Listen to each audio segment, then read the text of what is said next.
Hello, everybody, and welcome to another episode of Collector's Corner on the RichBuddy's live show. Nice to see you all. We don't have these episodes too often, so it's kind of fresh and exciting. And this will be our second episode of Collector's Corner, in which we do a one-on-one interview with a watch enthusiast or collector from around the world, and we talk about watches. So about his watch collection, not just about watches. Be sure to set your YouTube settings right down there to 1080p. The little gearbox down there needs to be set to 1080p so that you get your best viewing quality. And if there's any problems with the audio between the guests and myself, let me know. But we seem to have dialed it in right before the show. So without further ado, let's welcome our collector, Mr. Abdul, and he's streaming live to us actually from the wonderful country of Egypt, from Cairo, Egypt, if you can believe it or not. It's 8 p.m. there. And welcome, Abdul. How are you? Yeah, hi, Rich. How are you? I'm fine. How is everyone? Hope everyone is doing fine. أنا كويس. ابني بسادي هنا. Your Arabic is quite good, to be honest. For someone who's never been to Egypt, as you were telling me, your Arabic is quite good. Yeah, we spoke a little bit of Arabic before the show. It's really broken. I can't just come out with it naturally. But I was telling him. So yesterday, I went to one of the restaurants with one of the guys and had a couple of drinks with one of the punters. And I was telling him in Arabic, Dahri maksur, Rigli maksur, Tizi maksur. Which means, yeah.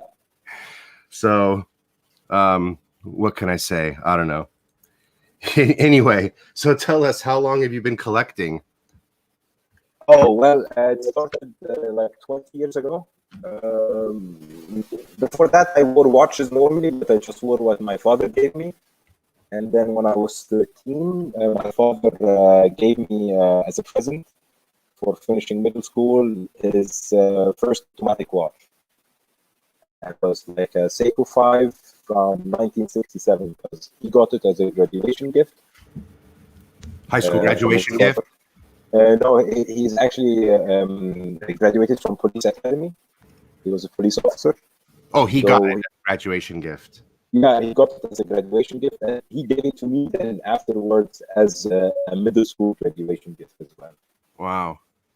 Yeah, and before that, I had like Swatch watches, and I was totally oblivious to anything mechanical, anything.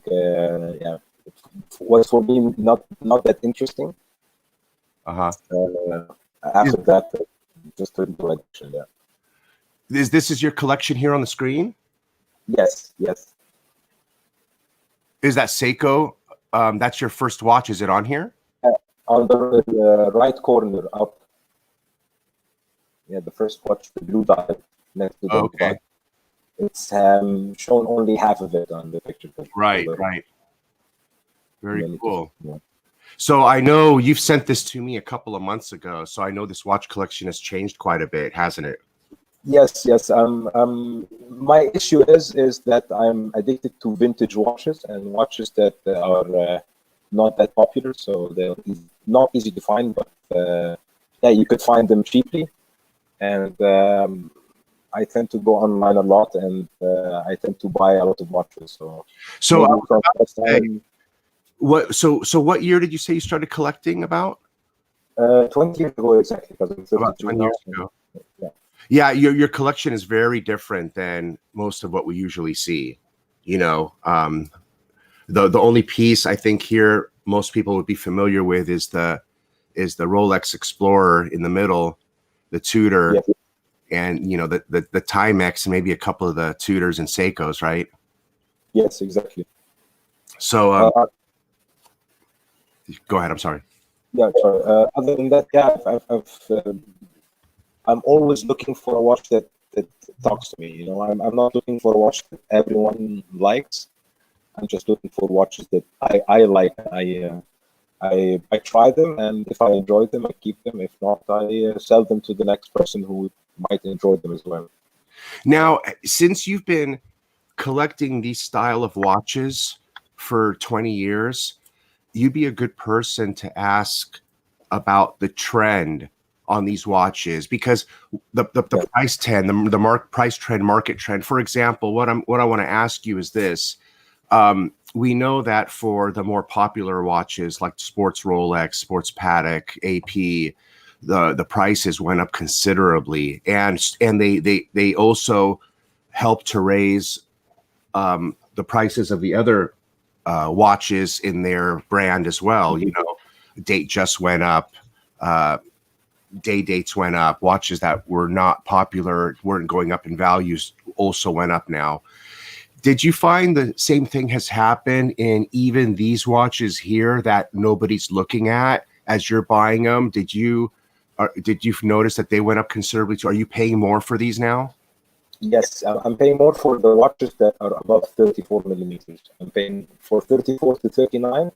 I'm paying much more than I was paying like 5 years ago. Wow, wow. You know, that was the biggest question I think I wanted to ask you today, to be honest, that I could think of. I was so curious about that. Yeah. Yeah, the prices rose extremely. Like before that, I was able to get like a 37 watch from 60s with under 100 euros, like a chronograph or something like this. And now it's like 3 times that price. 3 times the price. Yeah. Wow. So, you know, I think my son speaks better Arabic than me, my 9-year-old, believe it or not, Abdul, because Wow. you listen, you're You not must be really proud of him. I'm so proud of him. Listen, you're not going to believe this, but he gets Google, and the internet, his iPad and the computer and the phone, and he sits there with pads and he teaches himself different languages. So right now he's teaching himself Arabic, Wow. French, and Spanish. Wow. And it's all self-taught. And I'm not even kidding you. He knows. Tell him the alphabet. Listen to this. This is an American kid telling you the alphabet. Tell it. Go. Yeah, tell him. Alif bet ta tha jim ha kha dal zal ya za sin chi sa za da za ayil khain fa kaf kaf lam mim nun hi la I for some reason I add in the letter combination of lam and aleph for some reason. Yeah, at the end you just left out the Huawei. Yeah. And you get them all perfectly well. Yeah, we learned that like this in school. Like we learned that with the melody. So that's how we I mean, you know, I don't even know where he's getting this from, to be honest. And my dad doesn't even know how to write in Arabic, and I know how to. He even knows how to write. Wow. He's teaching himself how to write, you know. No, your mom taught me. Oh, my mom taught you? Mm-hmm. Okay, so look, check it out. I've got that's amazing. Look, I've got keep it up and try next time German after you finish these languages. It might help you with German as well if you want. You see?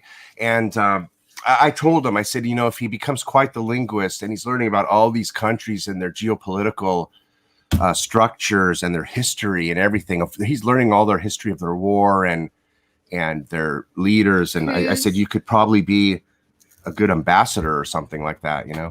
I was just going to say, you fit perfectly in a UN situation. Right, exactly. Let me pull up. So here's what we're going to do. This is going to be a lot of fun. Mr. Abdul has sent me his watch collection on Google Drive, and I'm going to share it with you. Let's see if it's come up. There it is. And this is going to be neat. He's taken some beautiful shots, and we're going to go over them. And there we go. Why don't, if you would start us off? Yeah, perfect. Oh, go ahead. I'll let you take the board, my man. That watch is actually one of my 2020 purchases, and it was like 3 o'clock in the morning. I was scouring auction houses, online auction houses for watches, and I've had a couple of teardrop lug watches from the 40s and 30s, but I sold all of them because they weren't that special. And then I found this guy from Italy selling this Movado, and it has like an enamel dial and teardrop lugs. The only issue was that the gold plating is totally almost, let's say, not there anymore. So the price was really good, and I told the seller, like, I don't mind the gold plating not being there, and that I love this kind of watches, and they actually sent me another watch as a present with this watch, believe it or not, with the same price and everything. Yeah, but this watch is like from the 1940s, and it's 33.5 millimeters, so it's a pretty small watch. I have 6.5 inches wrist, like 16.7 centimeter wrist. You're lucky with a small wrist like that. You're able to get away with all these smaller watches. Exactly. I tend to love smaller watches. I tried big watches. I have a couple of big watches, but they do tend to annoy me sometimes when they're too massive on the wrist. Okay, let's go to the next one. And I've told you guys many times, he has an unbelievable watch channel. I'm not going to lie, it's one of the best watch channels. I don't subscribe to many. I really don't. Most of the ones I subscribe to, I took an hour of my day, sat there and unsubscribed to them because I had enough of their alerts and everything. And Abdul's is on the top of my list of keeping, and I go to his channel all the time. And I put the link in the chat so you can go and subscribe to his channel right now, or when you're watching this on a replay. Okay, here's the next watch. Look at the beautiful photos he's given us too. Make sure you're in 1080 so you can enjoy the photos in sharp high definition. Yeah, this one is Certina. It's my first actually one that I bought for with this design, with this helmet design. I bought a couple of them before, and I didn't keep them because they didn't look good on my wrist. But this is the first one that actually looked good on my wrist. It looked really nice, and it's 36 millimeters, so it's not that small. But lug to lug is also 36 millimeters, so it's a pretty nice watch. It's a manual wind like the Movado. I do enjoy manual winds because I get like I have a tradition on Sunday. I always wind my watches that I don't wear, change their straps and stuff like this. Thanks, bud. And I always try to keep them fresh, keep them clean, keep them always on point, let's say. And I leave that for Sunday. So every Sunday I sit with my watches, I clean them, I change the straps. And this strap is actually handmade. One of the people watching the channel, he's German. He's called Helmet, and he makes straps by hand. And he was telling me, if you want, I can make you a strap. And I was like, yeah, great, that would be really nice. And I bought a strap from him and replated one of my watches because he makes also gold replated. Yeah, it's pretty, and the background is where. Pardon me, if I may interrupt you. You remember where we went to the camera settings? Yes. Would you mind going there and switching yourself to 720? Of course. Because you're not streaming any videos, and you know what's happening. Your audio sounds degraded. I bet you if you switch to 720, you're going to come in crystal clear. Yeah. Thanks for pointing that out, Frankie. Because he's in Egypt, and I think the reception there isn't. He said the Wi-Fi is the greatest where he's at in Cairo. Yes. Sorry, Frankie. The internet in Cairo is horrible. But I have no doubt if you do that, it would probably help, my friend. Yeah, I changed the setting to 720. Tell me if you want me to degrade it a bit more. Oh, you've already done it? Yeah. Let me see. Yeah. See if you can do it to the lowest one. That might help. Yeah, 316 now. All right. Okay, we'll go with that. It's got to help. Okay. So let's go to the next watch. You know, I love these. This is why I picked up my Universal Genève. This reminds me of Universal Genève. I mean, okay, let me see if I can. Oh, I can zoom in. Here, look. I mean, you said it is gold plated, right? Or is it solid gold? Yes, 20 microns gold. Yeah, 20 microns. Okay, got it. Okay, let's go to the next one here. Let's see. And look at his background drops. I mean, the backgrounds of his photos for every single one are amazing. These are his Instagram photos, I believe, too. Some of them, so you can follow him on his Instagram as well. Okay, what do we have here? Yeah, we have here the only because I had like a phase 5 years ago. I was collecting 2 dials chronographs from the 60s. So that's the only survivor of that era. I bought like maybe 25, 30 chronographs from that era, and I sold them all of them. And that's the only one I left because the dial was just perfect. The dial was just perfect. The symmetry of the watch. I have a bit of OCD sometimes with the watches, and when I wear this one, I love it, to be honest. It's called Elidor Genève. I think the company doesn't exist anymore. It's from 1960 something. I don't remember, to be honest. But it's 38 millimeters, and it has like I think it's welded lugs because it has like some part of it is going from above the lug itself. And it wears like a modern chronograph, to be honest. Yeah. Thanks. Have you ever bought like other chronographs than this Universal Genève that you have? I'm sorry, say that again?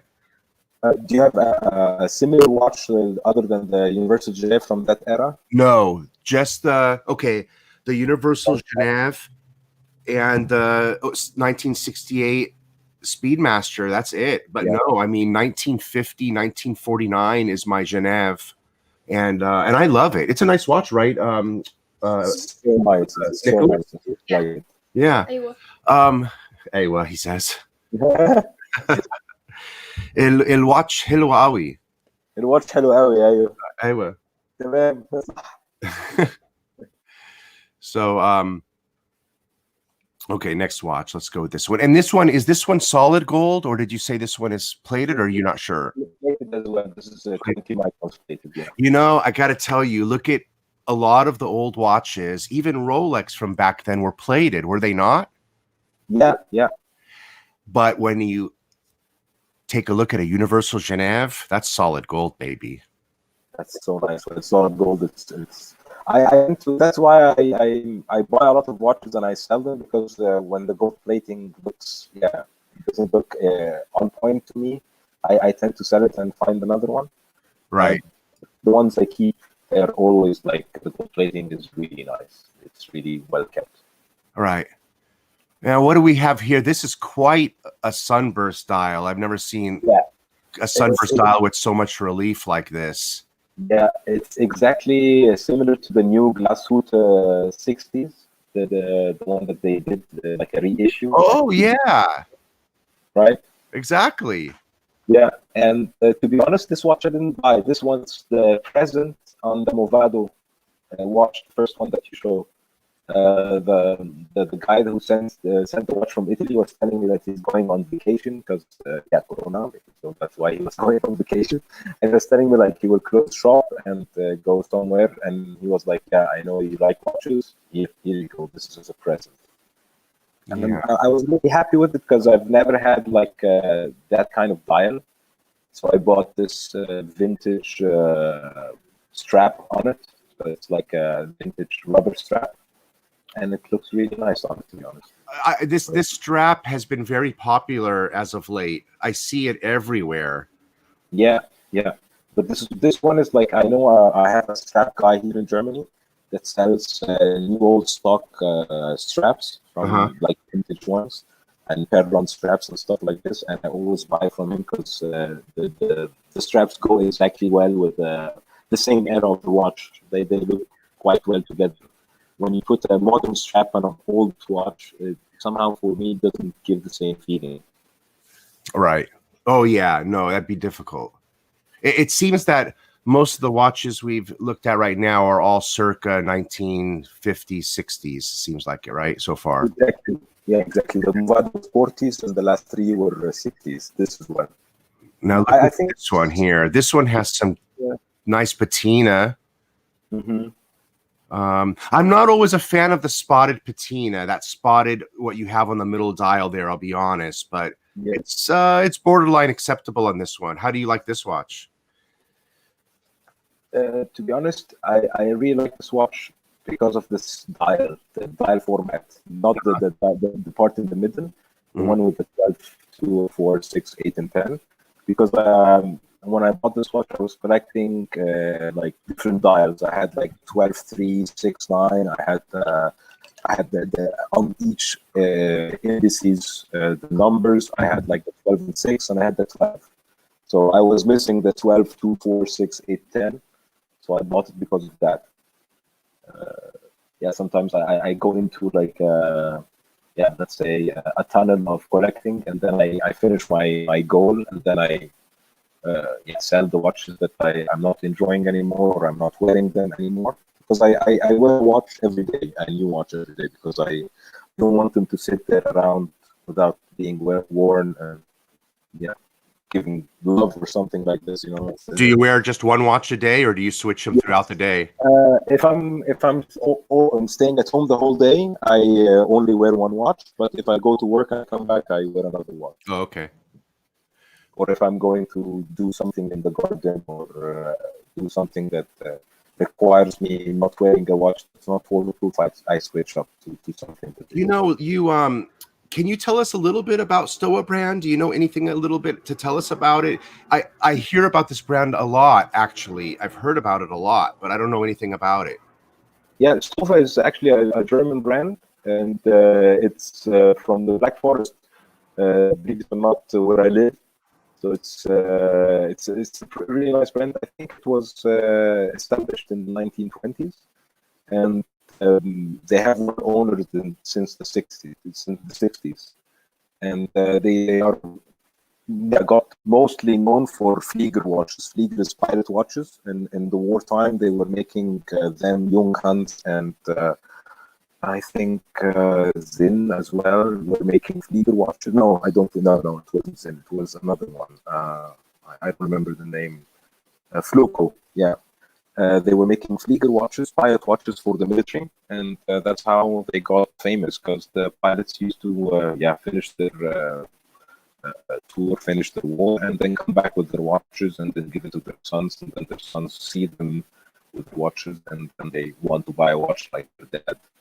And Stowa was one of these brands that are well established in Germany, and not as well, not like Zinn or at the moment Nomos as well, but where I live, a lot of people wear Stowa, especially the Flieger one, the pilot like Type B ones. Yeah. I think you're on mute. I think so. Oh yeah, sorry. I like the pull router style of this Stowa here, right? Yeah, it seems like you like these dials too. Yeah, I like it. I really like these dials. I like the cleaner the dial, the simpler the dial, the more that I'm attracted to it somehow. Let's go to the next one here. Ooh, that one's sharp. Yeah, that's one of my favorites. That one's sharp. This is an Alpina, also from the 60s, also 34 millimeters. So The only one that was bigger than 34 was this chronograph. It was 38, but this one is 34, and it has like a protruding lugs, so it weighs like a 36. And the dial is just so clean. It has like indices that are grooves inside the dial, and it's just so beautiful to watch. And one of the watches that I don't think I will part way with. I put it online to tell like a couple of times, and I just deleted the ad after like sleeping over one night, and I like woke up in the morning, deleted the ad, and it just doesn't feel right letting this one go. I didn't find any other watch that has that simple and that clean of a dial without me paying at least 10 times what I paid for this one. لذيذة قوي دي. لذيذة قوي يا. أنا بحب الإيد. بحب الإيد. أها. حلو قوي. العربي بتاعي كويس. ما فيش counter weight على الإيد. الcounter weight صغير قوي. Yeah, I really like them when they are like really smooth and symmetrical and not cluttering the dial on the other side. Sometimes you find كمان شكله زي الباتيك, no? Exactly, صح بالضبط زي الباتيك. Patek on budget. Except now, is this solid gold or gold plated? What did you say? Gold plated as well. Gold plated again. Yes. Gold plated, but the plating is perfect. It was I bought it a new old stock, so the first owner never wore it, and I have even the papers for it. It came in and boxed wood and everything. It was really nice, really nice watch. I mean, I almost don't even want to talk about the watches. I just want to talk about where you are in the background. Yeah, that's actually where I live, because I live in the Black Forest. I come from Cairo. I was born here and I lived here better part of my life, but I moved 10 years ago to Germany, to the Black Forest. And that's like 10 minutes away from my house. I'm inside the forest, so I go every day. I have a walk in the forest and maybe take a few pictures of my watch. But yeah, thanks, Cheetown. Yeah, it's beautiful, isn't it? Okay, here we go. What do we got this one here now? Another brand we've all heard about, but I don't know anything about it. Can you tell us a little bit about this brand and the watch? Yeah, of course. Junghans is another brand that is very near and dear to me, because it's also from the same county as I live. It's German, and it's like 150 years old, I think. They make watches. They also got famous in the war for making pirate watches, and they are mostly famous now for their Junghans. I think it's called the Bauhaus design, the Junghaus, the Max Bear one. It's pretty simple design, pretty neat design, and they made this Bauhaus design. It's like a way of designing things to be more simple and more elegant, and they took it and made it their let's say theme for making watches. And they make really nice watches. Like this one is from the 1960s as well, and it was a new old stock, also gold plated, also manual wind, and the diameter is 34 millimeters, so it's not so small, or at least not on my wrist. And I had like a phase also like 3 years ago where I was collecting square watches. So that's why I've been just nibbling in buying a couple of square watches every time I find one, or a rectangle watch. And I've always kept one Junghans in my collection, to be honest, because it's a great brand. This one is beautiful. I mean, I don't know if it's wearable for someone like me, the size, but I love every part about the case, the hands, the crown. I especially like the crown. Yeah, it's like a recessed crown. It's like a extra big crown. So when you wind it, you get this whole winding feeling to it. So it's a really. I find it very difficult to wind my 5196 Patek The small crown. is so small, it's so difficult to wind it. You know, winding this young hands, to be honest, is a pleasure because the crown is really big, and it gives you the haptic feedback that you need. Like I have other watches that has really thin crown, and then you tend to be like more careful with these watches, and you don't get like the whole enjoyment of winding the watch somehow. For me, at least. Now, again, is this one gold plated or? Gold plated as well, yes. Oh, no, let me tell you. So, like in a watch like this, are the hands gold plated or gold? Gold, yeah. They're solid gold, you think? Yeah, yes, because yeah, I would have thought they would have already degraded by now if they weren't. Exactly. That's I see it on other watches when they're gold plated, and you find like small white particles on the. They're bubbling or peeling, or Exactly. What about here's a bigger question I'm more curious about. What about this crown? What's the crown made out of here? I think it's brass. Okay, that's what I thought. Yeah. That's probably typical. Yeah, exactly. Where now this is where like I decided to keep my Universal Genève. I keep flip-flopping, but the more you talk about things like this and you realize that circa 1949 Universal Genève I have has it's solid gold crown, gold everything, handmade, hand milled, hand everything. To get rid of it would be a sin, I think, I wouldn't do it, to be honest, because it's a beautiful watch, and like the Rolexes that are producing it with how many every day, and this watch you might never find it again.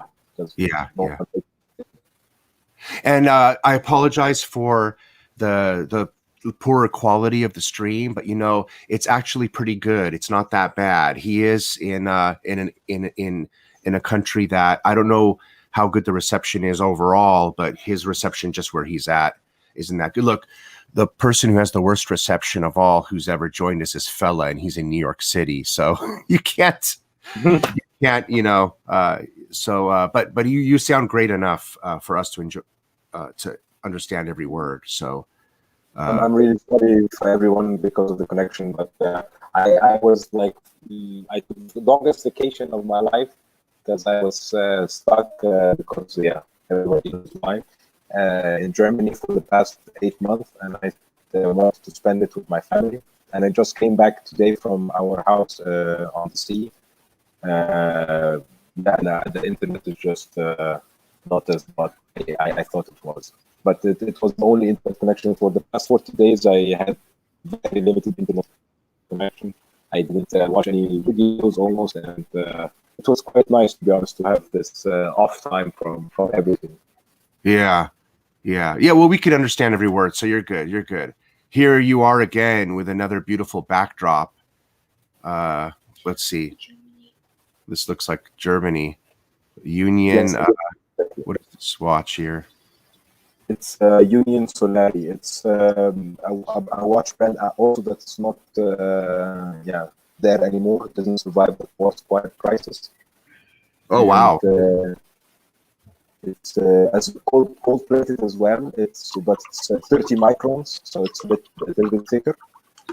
And the cool thing about this watch is that you can open it from both directions. So you can open the upper part, the glass part, and you can open the case back as well. So you can open it from both sides. So it's really easy for a watchmaker to service the watch. The crown is reminiscent of an F.P. Journe crown from here. Exactly. It's when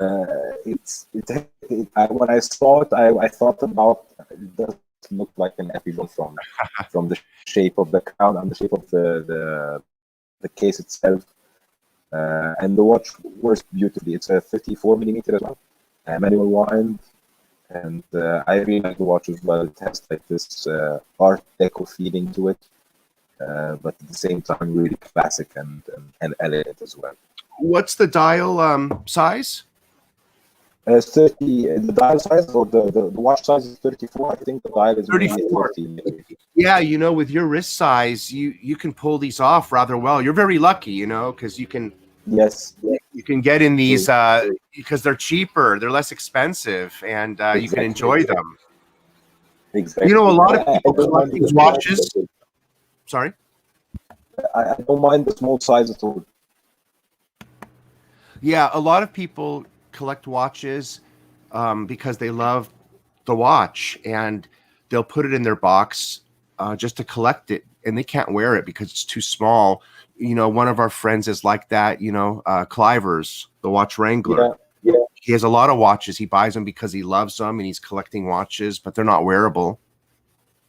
Yeah, that's the issue for a lot of people. But I always tell to people when they tell me like, my wrist is too big. Like people 40, 50, 60 years ago had also big wrists, but they were wearing 30 millimeters, 28 millimeters. So I think it's just the viewpoint of people that smaller watches are women watches. And that's why when you feel the watch looks too small on the wrist, it feels like it's not. Yeah, it's more feminine than masculine for some people. But for me, it looks good on my wrist, so that's why I love it as well. Now, this is a watch everybody knows, but maybe you can be more specific on the details of it. Yeah, this one is my favorite watch of my collection because it was given to me by my grandfather, who he solidified my addiction for watches. To be honest, he passed on several watches to me. This one was he passed it on when he was in the hospital before he passed away, and it's one of the watches that just has this emotional connection. So I'm actually wearing it right now.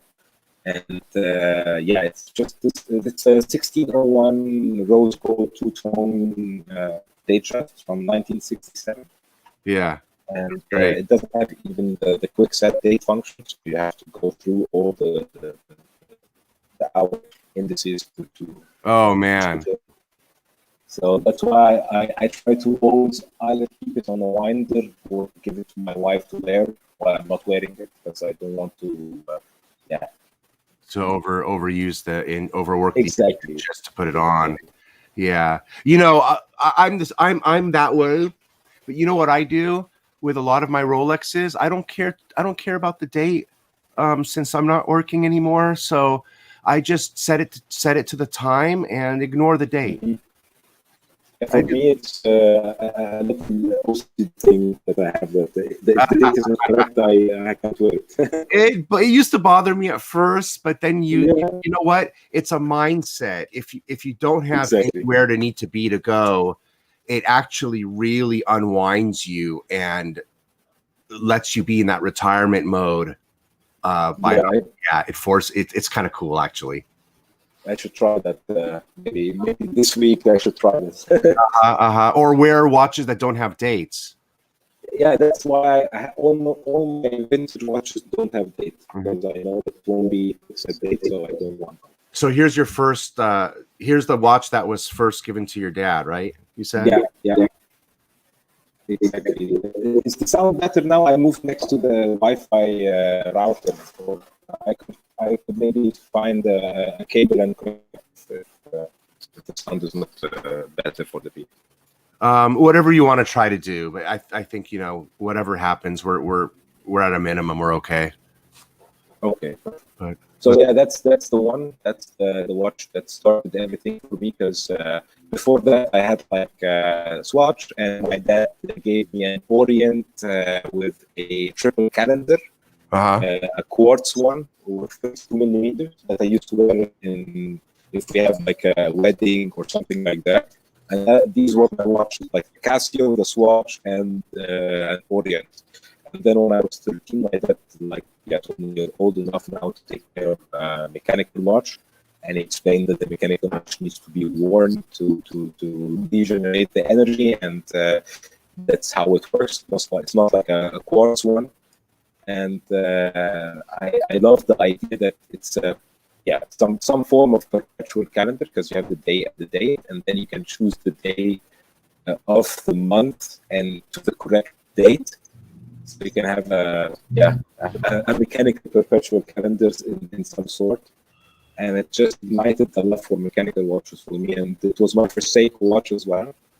So after that, I took over a lot of watches from my father and my grandfather, and borrowed a lot of watches that I didn't return. But yeah, it's from my father and my grandfather, of course, because they were always the ones that have the nice watches. And I was a student, so I couldn't have bought watches with my allowance without them knowing it. So I used to tell them, okay, give me your watch. I'll just borrow it for maybe 1 or 2 years. Return it after that. Hey, I don't get what's all the dates? Why is there individual days with all the dates around this dial? You can see, if you zoom in on the dial a little bit more, you can see that there's a day and date, 2 dials, and the crown that moves the outside dial that says days on it, and then you can adjust the day to the first day of the month. So let's say day is the 12th. So the first day of the month of September was, I think it was Tuesday. So if we move the crown of 1 to Tuesday, you will be able to have the whole calendar of September. I see. Very ingenious. Very cool. Exactly. Yeah, I was surprised by it, to be honest. I was not understanding that they could do it like this. You know what? That's so cool that this watch that was passed down to you has such a unique complication like this. It makes it ultra special. Yes, it does. Because even if it wasn't, you're genuinely interested in the watch anyway. And now that it has family and sentimental value, whoa, this is a cool watch. Great exactly. Okay, this looks like a Frank Mueller. Yeah, it does. It's actually a drop hour, drop minute, so with flying seconds. So you have the outside disc is the hours, the inside the white one is the minutes, and in the middle the black one is the seconds. And it's as well a mechanical watch, so a manual wind watch. And it's actually, I bought it in a German auction house, and under the list, under what they were asking, actually, because nobody other than me bid on it, surprisingly. But I love the watch as well. I wore it to my best friend's wedding like 10 days ago, and like all my friends were wearing either Daytonas or the new GMT. And I was wearing this watch, and everyone was like, "Hey, what watch is this? What kind of watch is this? How does it work?" And they weren't interested in knowing what 4-line Daytona or ceramic Daytona or whatever. They were interested in a watch at a fraction of the price of a strap of a Daytona. Yeah, it doesn't even have a marquee on it.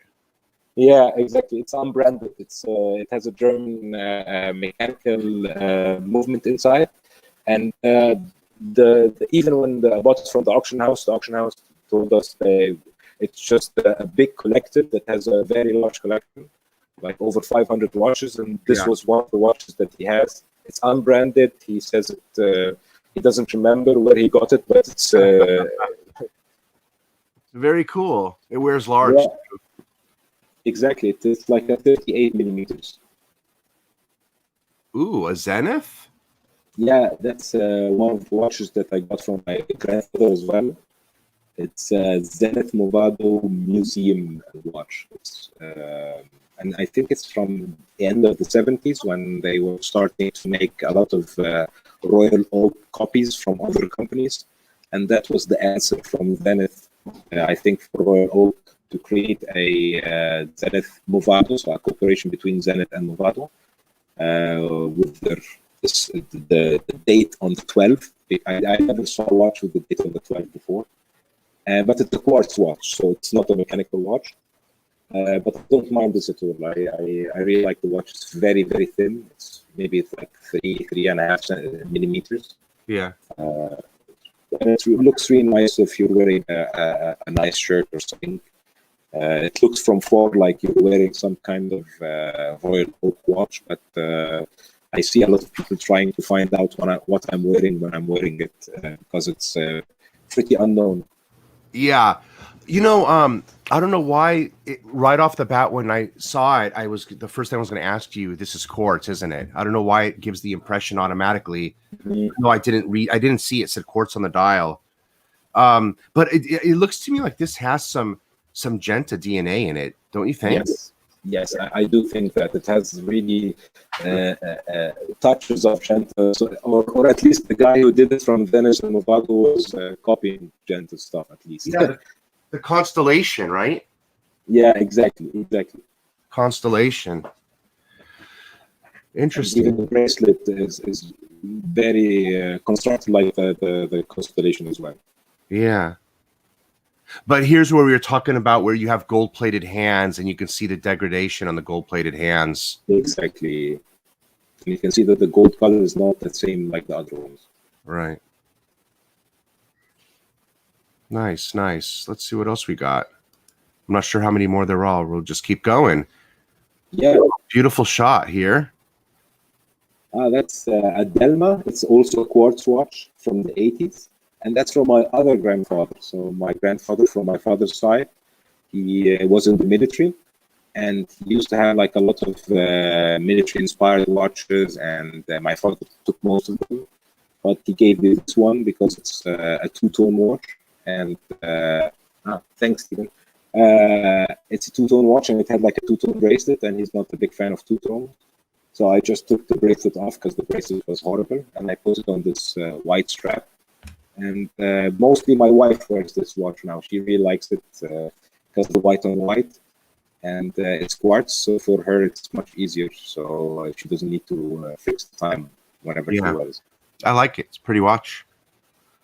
It's got that modern but vintage element that people are looking for. I think this is a good watch for today's fashion. Exactly. Big time. Yeah. Something about this watch reminds me of an AP, that bezel, something. But yeah, bezel has a bit of it. Yeah, you can say that. It does have also the new a bit from the Chopard. There you go, Chopard. Right? Yeah. Yes, Chopard. Right. You got it. Yeah, Chopard. Yeah. Rado. Yes, Rado is one of my favorites as well. It's I don't have gold watches. This one is plated as well. I like gold watches but on leather straps, but I'm not a big fan of full bracelet watches like gold watches. I'm with you. That's why I just wanted one. I had to have my day date, but that really is my only. Yes. I don't want another full gold piece. I'm with you on that. Yes. The only one I would wear was the day date as well, but as well this one because it has a lot of memory. This also from my grandfather. It's like 80s, and this one I saw him a lot of times wearing it because every time he traveled somewhere and he needed just a watch for driving or doing activities and stuff like this, he would always put on his Rado, and it was like his G-Shock, let's say. And the watch shows it. It has like scratches everywhere. The buckle has scratches. Everywhere on the case there's scratches, and I just love this about the watch that. I can see how much my grandfather loved it and wore it, and it gives me just pleasure by looking at the scratches. Just more emotional value than any other value. It's a quartz watch, so it's not that expensive, and it's Rado, so the brand is also not well known. But yeah, it's the emotional value for some watches is much more valuable than the price of it. Gotcha. Sorry, I didn't realize the slow mode in the chat was on, so I just turned that off for you. All right, now let's go to the next one. I'm not sure. This one's pretty. Tudor. Yes, that's one of the watches that at first I was regretful that I bought it when I bought it because I thought it's bigger. Because it's 53.5 millimeters. It's a Submariner. I bought like I think 7 years ago. So before all the Submariner extra hype in the past, and the Tudor extra hype also the past 2 years. So I just bought it because we liked the shape of it, and I was planning to buy actually a Submariner, a Rolex Submariner 14060, so the no date one, vintage one. But in this year, and this year I was going to the beach with my friends, and like 2 out of 3 of my friends were wearing a Rolex Submariner. So I was like, okay, I don't want to wear a watch that everyone is wearing because it won't be fun. And I thought, okay, let's look what's there out there in the Submariner family, but not the Rolex Submariner. And I bought this one, and when I got it, I found that it's really small. But when I wore it on my wrist, I was like, yeah, it looks okay, actually. It looks amazing. The dial is phenomenal on this watch, and the crown guards and the dial are phenomenal. Yeah, the patina on the dial is just perfect. Before that, I got like one of my friends who liked watches, where he was telling me, "Oh, you should change the dial, because it looks older with that orange." But this was 6 years ago. Hey, is you're telling me that's real patina, not faux patina? Yes, that's real patina. It was white before, yeah. Oh my God, that watch is amazing. Oh, get out of Yeah, here. That watch is amazing. And the bezel actually is made from backlight, so it's. Oh, you're kidding. Yeah, it was like these 2 years or 3 years in the 80s when they made it from backlight, and it's just. I'm really lucky that I have the watch until now, because I put it online to sell like 2 or 3 years ago, and I withdrew it a couple of times, and then my wife told me, no, if you don't want it, I will take it. Yeah. And, I decided on keeping it. And I'm happy for that decision. Oh man, I didn't know you could get a Bakelite bezel here. Wow. What do you think a watch like this runs for right now? I think like maybe 3,000 euros, something like that. The last offer I got was 3,500. Yeah, I might have to check this watch out, to be honest. Yeah. If I find one with what year? This is 1984. Yeah, I thought you said 84, and for the patina to be that beautiful for that young a watch, that's amazing. So nice. Yeah. So nice. Yeah. And look at the syringe hand on the minute, and then the box tip of the second hand of the sweep hand. Oh my God. Very crisp, very crisp. Yeah. Yeah, that's why I bought my Doxa, is because it has that square box at the end of the second hand. Yeah, it looks really nice. Yeah, I really like your Doxa. One of the watches that I wanted to buy, but because I have this Tudor Black Bay, I thought to be like having too much divers. Yeah. Yeah. So let's see what else we got. Ooh, nice. Yeah, that's my Explorer 2 16570, and it's 94 model, so tritium dial model. And yeah, I actually wanted to buy this watch like several years ago, and I ended up buying a Datejust instead, because I really like Datejust more. And yeah, I ended up buying it last year because I was like, yeah, it would just be out of reach in the future. So why? I found a good offer with box papers, never polished before, and I even kept the strap bracelet in the box and the rubber bee.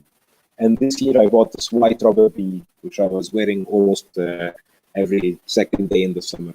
Beautiful. I got all these 7 watches with me here in Egypt. Beautiful rubber bee on that. Yeah. I think I decided that I'm not going to wear. What do you think? Should I retire my Hulk and leave it in the box, and I shouldn't wear it? If you want to sell it in the future, I think that would be the best idea. But if you want to give it to your son or give it forward or make more memories with it, then you should put it on rubber bee and wear it.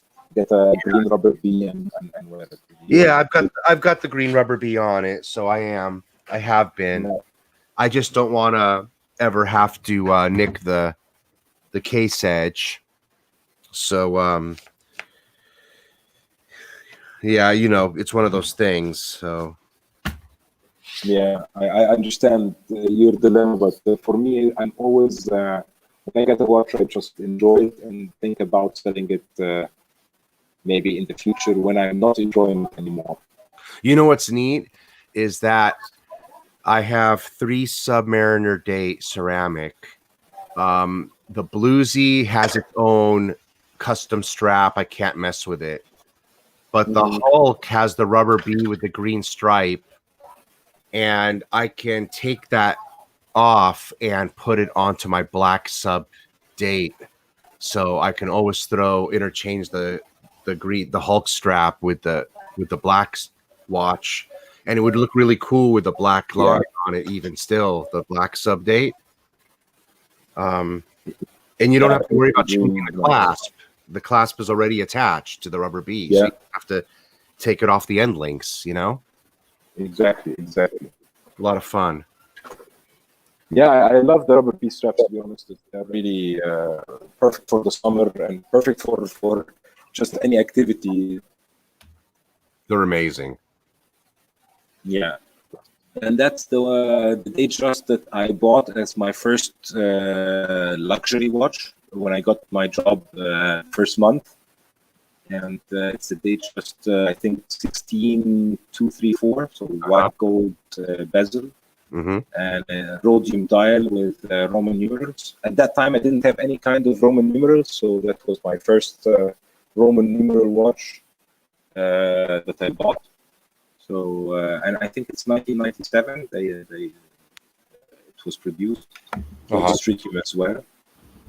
And yeah, that was the reason I didn't buy the Explorer 2 at that time, because I always saw my grandfather wearing his Datejust, and I wanted to have a watch like his. So that's why I bought it. And then after my grandfather passed away and gave me his Datejust, I now have the two, the rose gold and the white gold one, the two tones. And I was thinking actually to get a yellow gold one, but I thought no, to be I would rather get the money, put them in another watch. Yeah. Man, what an amazing collection you have. Thank you so much. Yeah, I try my best to keep them as fresh as possible. I don't like to have watches that don't bring me happiness, let's say. Yeah. And the background is Black Forest as well. Ooh! This is Ron the Shrink's gonna like this one. Yeah, this is one of the watches that I love as well. I don't know if you're familiar with Zinn and the Flieger lines. This is the 356 Flieger 2 chronograph. So it has the 3 subdials, and the second, I think, is on the left side, and up is the 30 minutes, I guess, and then hours, the 12 hours. And it has this pink dial, like salmon pink dial, with guilloche patterns on them, like a sunburst pattern. And it's one of the watches that I'm not willing to sell as well. The dial is just exactly how I want it, to be honest. Have you ever bought a watch from Zinn? I think you're muted. Oh, sorry, I muted myself. I've never. That dial is just amazing. I mean, no, I've never had one of these watches. I mean, it's amazing looking. Yeah, beautiful. Yeah, I actually, before that, I had the Zinn 104. It's like a diver watch. It's like a perfect watch, to be honest, if someone is looking for something in the 1,000, 1,200 range. For that money, the watch is perfect. But I saw this one, and I was like, I don't want to have two Zinns in my collection. That fulfill the same purpose. So I sold the other one and I bought this one, and I was never happy, to be honest, with the decision. Look, this one is crazy beautiful. Crazy beautiful. The guilloche on that dial is just so crazy beautiful. Yeah, it's a really nice watch, and I got it for like 2,000 euros. So for that price, it's really nice. Yeah, that's gorgeous. What do you know what's the dial? Is it dial brass or is it copper? It's a copper dial. It's copper, and they made guilloche. That's why each one is different. So if you see another one that has the salmon dial, it will have a different patina, different color to it. Yeah, it's beautiful in the sun. Nice strap selection too. Thanks. Yeah, that's another addiction of mine. I have like 300 straps at the moment. Does anybody have any questions for hi Barry? How are you, Barry? Does anybody have any watch questions? Any questions for Abdul at all? Throw them in the chat. I'll post them up. I'm sure I'd be happy to answer them. Of course. See what else. What else we got? Where did we leave off? Right here. Okay. Looks like there's about 7 more. Sounds good. Let's do this. And the next one we got is a beautiful Tudor. Yeah, that's another one that I bought. The Black Bay Heritage. Yeah, it's actually my second luxury watch I bought after the Datejust. I bought the Datejust when I was feeling pretty well, and then it was a month before the summer, and I was thinking, I need a nice watch because I was planning to get the Submariner. So, and I don't want to use the Datejust every day on the beach with the sand and everything. So I found out that Tudor makes a really nice Black Bay, and it was the ATA one. Yes. And I bought it. Oh, but Egypt has a lot of ADs here, and Egypt they have one AD. It's called Flipiture, and it sells everything markup maybe 200%. So if you want to get a Daytona, you have to pay double price. So almost like you have to pay it online, but you can get it there because of the luxury tax that we have. So wait. So you said they have watches there, but they cost a lot? Yeah, they have all the watches. Everything is available. We have a Rolex 80 and we have even a Rolex service center. So by the way, if you want to service your Rolex, here is much cheaper than anywhere in the world. Like I service the watch for less than 300 euros here, like $300. But you've got Daytonas just sitting there on the shelf.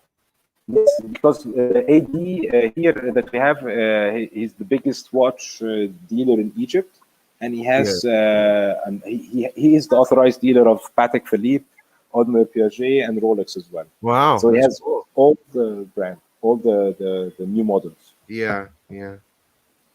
But you have to pay a lot of premium on it. Oh wow!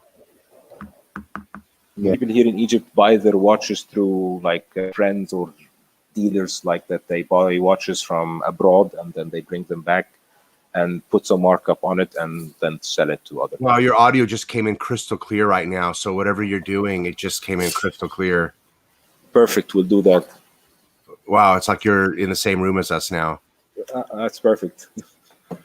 Okay, next one. That's interesting. Fortis, yeah. Yeah, this watch started my my new addiction, and the one that's going on until now is Arabic dials or Eastern Arabic dials. I think we're still seeing the Tudor, or am I the only? Oh, okay, perfect. Yeah, and I bought this also in. Do you know Katawiki? Are you familiar with Katawiki? It's an auction website. Okay. And you can buy watches, you can buy other collectibles like cars, wine, gold coins, even cars. You can buy them on this platform. And it was maybe my second watch to buy on the platform, and I got a great deal on it. And I wasn't actually expecting anything big, but when it came, I was very impressed with the quality. It has the whole dial illuminates, so the whole dial is loomed, and even though it's not a screw down crown, it's 200 meters water resistant, and I took it diving several times, and it was great. I really like the watch. Yeah, I like these Eastern Arabic dials. On the Rolex, they're really amazing. Exactly, I was just going to say, on the Rolex, they're really nice, but they're really expensive as well, outside of my budget. I think, your audio started dipping out again, so I don't know if you moved or not. I moved right back to next to the Wi-Fi clock. Okay, here we go. Your G-Shock. This is your beater. Yeah, actually, this one is my my nightstand watch. I wear it like really rarely, but because it's 54 millimeters in diameter, so it's so big. I keep it on my nightstand, and it acts as my watch at night. And it was a gift from my cousin, so that's why my cousin loves big watches. He has a very big wrist, and he always wears big watches. And his present for me when I got married was this watch, and that's why I'm always keeping it, but wearing it really rarely. Or some days when I know I'm going barbecuing, I wear this watch because I know nothing will happen to it. Gotcha. You don't have a G-Shock, right? No, not yet. But it's on the list unless there's a mechanical watch that I would want to take when I'm shooting. But wouldn't I just want to settle with a G-Shock for shooting guns? I think it's a good idea. Like this one, I think it's my favorite beta watch, to be honest. It's, I actually did another watch for this one. And your audio's going bad a little bit again. Oh, sorry. Maybe I'll try to connect the laptop with the cable. That might be a good idea. If it's not troubled. No, it's just remove the cable. I might be disconnected and then connected again. Okay. You were connected to the cable now. You were clear a second ago. So now it's connected to a cable. Okay. All right, cool. We'll go with that. So yeah, G-Shock might be maybe the only option if you're shooting guns, you think? I think so.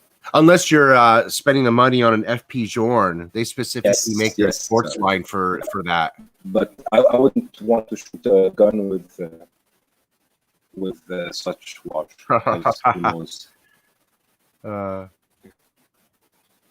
Yeah, interesting. It's better to wear something that you might.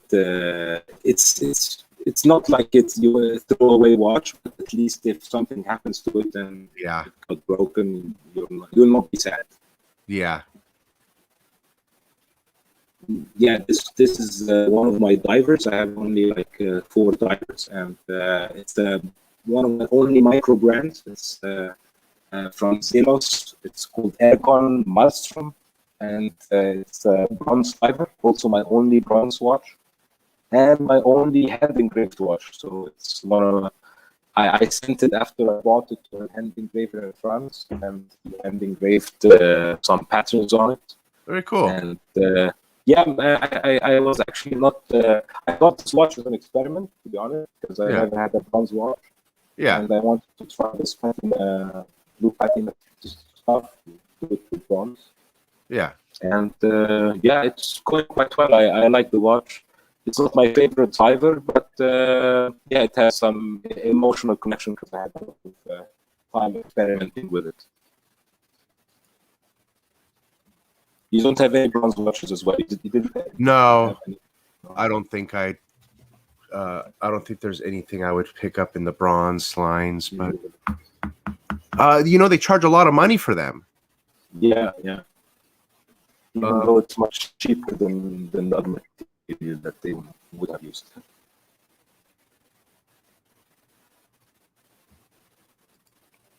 Yeah, that's another mechanical hand wind watch. It's from Poliot. It's an inexpensive watch. It's like 120 euros, I think, and it's a one-hand watch. So I bought it because of this one-hand complication. You can tell the time with only one hand. Yeah. And I always wear it when I'm on vacation and I want to, let's say, chill out and try to stop the time. Yeah, cool. No date. Very interesting how it has the 10 through 50 in each section. Yeah, and you can adjust the time to be accurate up to 5 minutes intervals. So it's not the most accurate watch that you can wear, but at least it's the most chilled one in my collection. Yeah, you have a most interesting collection, very diverse. Oh, and here's my son's watch. He has one of these. Yeah, that's the Casio World Time. I bought it actually because I watched maybe 10 videos in the span of 1 week about the watch from other YouTubers. And I was just, okay, how much does it cost? It's like 20 euros. Okay, let's buy it and see why everyone is talking about. And I loved it. It's a very simple watch, very cool watch, very neat watch. And I actually gave it last week to my niece, my small niece. Very she cool. liked the watch. And she was like, "Yeah, I want to have this watch when I grow up." And I told her, "No, you can have it. You can have the watch now." Very good. And she was really happy with it. Yeah, my son has this one, and also Lucien has this watch. Our favorite YouTube viewer.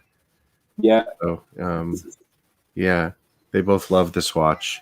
I think my son has it it's in green. In green, yeah, the green one looks really cool. Yeah, it's kind of like military looking, you know. Exactly. You can combine it for me, I'll be damned if I can read the dial. It's too small for me to read anything. Yeah. You know, very hard to read for me. Yeah, the analog display makes it much easier than for these kind of watches. Yeah. Okay. 2 more watches. Here's one. The Orient. Yeah, this is another Arabic, Eastern Arabic dial. It's an Orient TriStar, and TriStar is like the answer from Orient to Seiko 5. So they made the TriStar to try to sell in the same segment that Seiko was selling the Seiko 5 watches. And this one is Emirates special edition, so it was made for the Arabic market. And I actually got it on a bracelet and threw away the bracelet and got this red rubber strap. It was actually meant for my Explorer, but it works much better with the Orient. You know, I gotta be honest. This watch looks really sharp. Yeah. The rubber piece dressed this watch up tremendously. Yes, exactly. On the bracelet, it looks okay, but on the strap, it looks really nice. Especially the red one gives it a bit of a punch, let's say. Yeah, I like it. The numerals pop. Yeah, with the silver dial, they pop, and I have like now. Yeah, it seems like they're almost floating on the. Exactly. And the size is perfect. It's 39 millimeters, and it's 46 lug to lug. So anyone can wear the watch. That watch is beautiful. Yeah, it is pretty beautiful. This watch also is one of the watches that when I'm wearing, like I was wearing it at one of my friends' place. He's a pilot. And his whole family was like wearing the Yacht Master 2. He was wearing the Daytona. His sister was wearing the Pearl Daytona. His brother-in-law was wearing the GMT, and his uncle was wearing the Bluesy. And then they all came. They were like, "Oh, that's a nice watch. Okay, could you show it to me?" And his uncle took it. I was like, "I didn't see this watch before, and it's like very interesting watch when you see it, especially if you're not familiar with dial. Yeah. Yeah, very cool. Okay, one more. Let's see here. I think this is the last one. There we go. Yes. Seiko Eastern Arabic dial. Another one, another Arabic dial. This is a bit bigger. It's a Seiko 5. It's a 42 millimeters, and you can see that I'm not comfortable with the bigger size. Like I tried wearing it with NATO, it didn't look nice, and with a canvas, it's okay because it goes around the wrist much better. And, now, what do you think of Grand Seiko? Are you a fan of Grand Seiko? Do you see one entering your collection one day? Yes. I was thinking about the Snowflake. I almost bought it 2 times. Oh, I even went to an AD in Rotterdam in Holland and tried it out, and tried the blue sleeve, the Skyflake, I think they call it. yeah, okay. And then I saw the Godzilla, and I really liked it as well. Oh, So yeah, that's one of my favorite look ones. Yeah. Yeah. So I'm between these two now: the Skyflake and the Godzilla. Oh, wow. My first Grand Seiko. Yeah. How are those looking on the second hand? They're only maybe $1,000 below MSRP, or where do you think? Have you looked at them recently to know? Yeah, I think they're 1,500, something like this. Yeah, right. That's about exactly what they are on below MSRP, aren't they? Yeah, exactly. Right. Yeah, and now with most of the ADs closed, I think you would be able to get a good deal on them as well. Yeah, I think if if you do buy Godzilla though, I would right away buy an extra strap to put away. Yeah. Because the strap is quite the feature of the watch, I think. Yeah, I think it's shark leather, right? Yeah, but the way they colorize it and everything, I just but you know, I mean, they'll be around forever. They'll always make that strap, wouldn't they? They're not going to leave their customers hanging, right? I don't think so, but if maybe in 5 years some kind of new law forbid for making stuff from sharks, that would be true. You're right about that. That could easily. Like I think in the US you have some kind of law in California, right? With the alligators, yeah. Yeah, exactly. Yeah. But they're not implementing it at the moment, so. Okay, that's good. Yeah, it doesn't seem like they're implementing it at the moment. The COVID put that law off for some reason. You know. Yeah, they have bigger issues to worry about than who's buying what leather strap. Exactly. Yeah. So what have you, since you've sent me this collection, I know you've done some videos on your channel. Have you acquired any other watches that you want to tell us about? Yes. We don't see here. Yeah, I have this really nice one. It's my first Czech watch. I was in Prague last time I was in Prague. I went to a mall, and they had they're really proud of this brand called Prim, and they had this Prim Prim PRIM, and and I found the watch just by total coincidence from Prim, but from the 70s. I'm sharing the screen, but I don't know if you can see it. Here. Oh wow, that's interesting looking. Exactly, and it's a new old stock watch. And you can see it has both a square and like a TV shape watch, but at the same time has the circular shape to it as well. Yeah, very odd. Yeah, look at the case. It's round, and then on the left it's square. What the heck? Exactly. Look. What is this? Yeah, that's interesting. Very odd. Yeah, Yeah, very odd. I've never had a dial that has these mixing shapes together. Either it was a TV style or rectangular or square or No, circular. the only thing I can think of that's done like that is the Cartier Crash. You Yeah, know, yeah, yeah. Exactly. Exactly, yes. so very cool, very cool. I got also a German diver GMT watch that was also recently. Shows shows this. Oh, actually, yeah, and the watch I just also bought it by sheer coincidence. I was on eBay looking for vintage watches, and then I saw a watch that yeah, looks pretty nice and was actually working quite well, like my 15, that's the numbers. But yeah, I got like a This case. one here. Yeah, this one. Okay. And yeah, it's GMT, it's 300 meters, it's made in Germany, so it's German made. And it felt quite well, but it's a little bit bigger. It's 43 millimeters. Yeah. For me, it was quite big. I'll be selling this one in the future, but yeah, I tried it out and wore it a couple of times, and every time I felt it's a little bit yeah, too big for my wrist, or at least because I'm always wearing smaller sized watches and yeah, vintage watches. I feel like this one's a bit on the smaller side. Gotcha. Yeah. Well, very cool. Very cool. Wow, that's an amazing collection. I think anything else you'd like to share with us? I think we'll try to wrap it up here, but that was amazing. You guys have any questions, any final questions for Abdul? Boy, thank you for sharing that. That was a lot of fun going through all of your watches. My pleasure.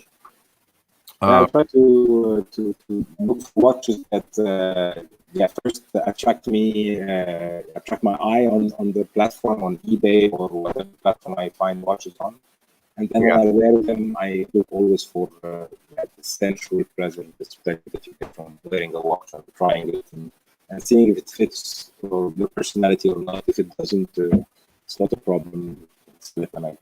Yeah, that's really cool. I mean, yeah, honestly, yeah, like Decon says, thanks for sharing your collection and your time. Thanks, Stephen. I mean, that is yeah, you really do have a unique collection and a unique aspect of looking at watches and how you collect, and it's I respect that. It's amazing. I'd love to have your collection. It's a great collection. Thank you so much. And you know, hats off to you for having all that Rolex too, baby. Yeah. You're still a Rolex guy. I can see you're still a Rolex guy. So yeah, hats off. I really want to get the new Kermit, but to be honest, I don't know if it would wear too large on my wrist because the maxi size, the maxi case size, I hate it.